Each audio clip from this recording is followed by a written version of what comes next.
The police match commander on the day of the Hillsborough disaster ordered access gates to the pitch to be kept shut unless a senior officer said otherwise, a court heard. David Duckenfield allegedly gave the instructions during a briefing before the crushing horror at the 1989 FA Cup semi-final between Liverpool and Nottingham Forest. Yet lives were potentially saved in a 1981 semi-final as police opened gates in the perimeter fence when there was another crush on the same terrace. Duckenfield, 74, is on trial accused of the gross negligence manslaughter of 95 Liverpool fans who died on April 15, 1989.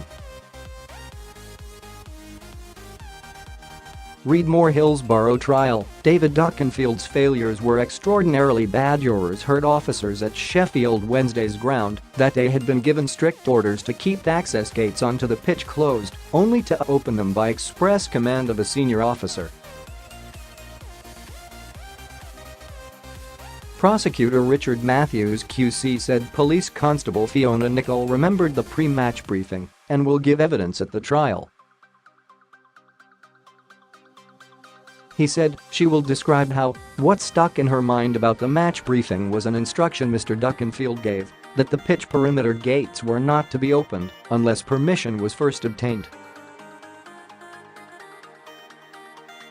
Describing the crush 8 years previously during the FA Cup clash between Spurs and Wolves, he said, the police response was to relieve the pressure by opening the pitch perimeter gates to let people out.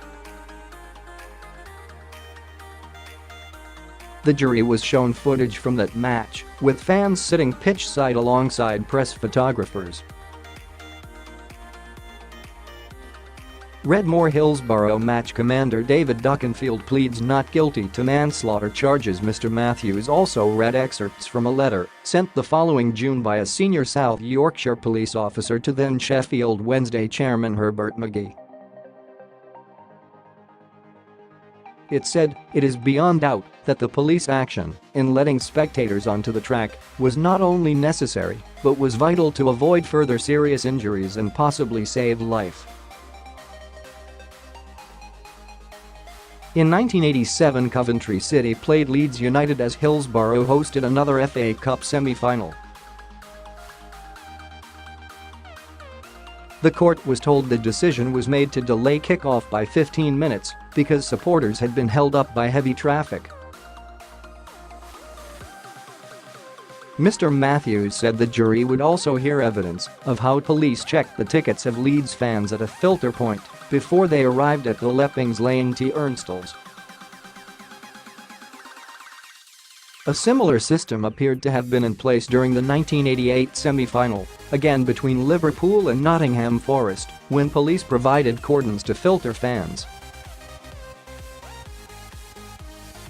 The jury was previously told the 1989 disaster started with a crush at the turnstiles. An exit gate was opened to relieve the pressure, and fans poured down a tunnel into already packed pens on the terraces, where the victims died.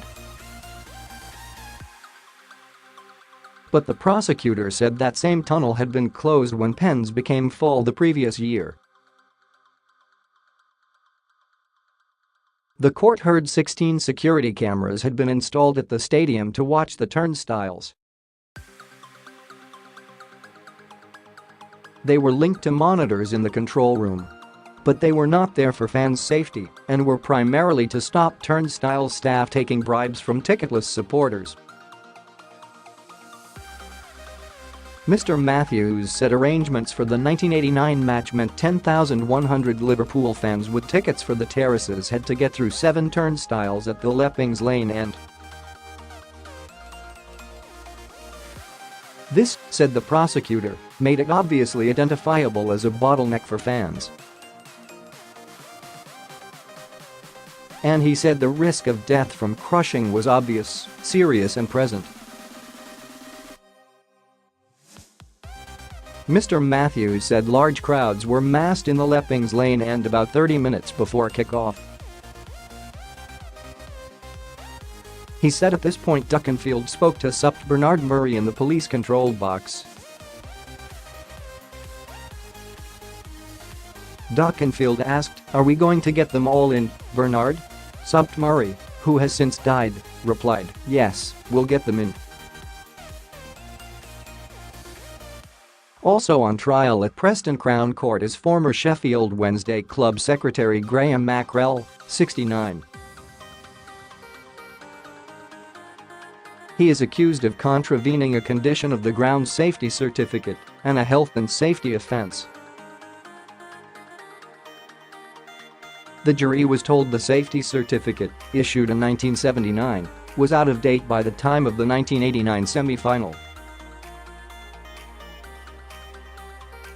And Mr. Matthews said an expert, John Cutlack, estimated the crowd capacity figure for the Leppings Lane terrace should have been 5,426 rather than 7,200.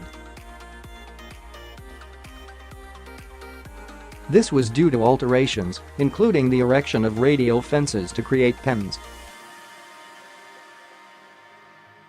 Mr. Matthews said it was also Mr. Cutlack's opinion that there should have been additional information about the separate pens in the safety certificate. He added that if the certificate was very out of date by the day of the disaster is, I think, without contention. Few of those involved with the safety certificate appear to have performed their function diligently in this regard. Duckenfield, of Ferndown, Dorset, denies the gross negligence manslaughter of 95 Liverpool fans. Under the law at the time, he cannot be charged with the death of the 96th victim, Tony Bland, who died more than a year and a day after the disaster. Mackrell, of Stocking Pelham, Herts, denies contravening a condition of the stadium's safety certificate and failing to discharge a duty under the Health and Safety Act. The trial continues.